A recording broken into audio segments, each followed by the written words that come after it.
here. I'm going to take a photo of somebody that you have never seen.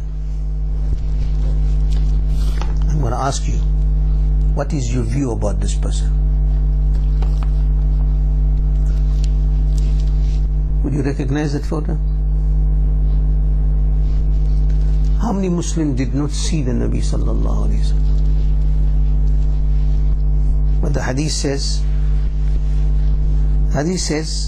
the hashia, the marginal notes of this hadith says, فَقِيلَ يَكْشُفُ لِلْمَيِّتِ حَتَّى يَرَى النَّبِي صلى الله عليه وسلم وَهِيَ بُشْرَ عَظِيمَةٌ لِلْمُؤْمِنِينَ أَنَّ الصَّحَّةَ.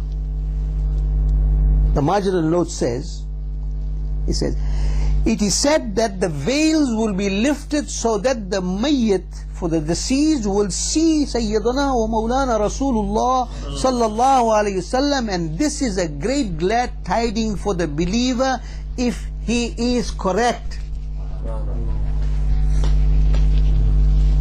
Bhai Sahab, you didn't see the Nabi sallallahu alayhi wasallam, how are you going to recognize him?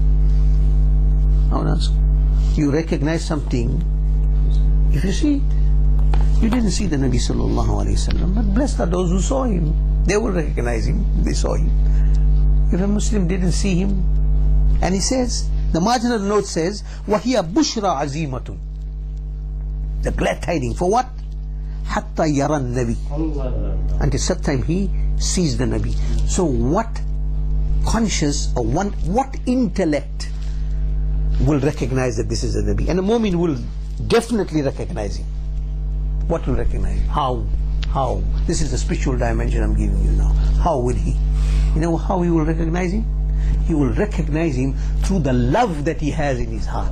The love will tell him that this is that beloved Sayyidina Muhammad sallallahu alaihi wasallam. And that is how he will recognize his Nabi sallallahu alaihi wasallam, through the love and affection.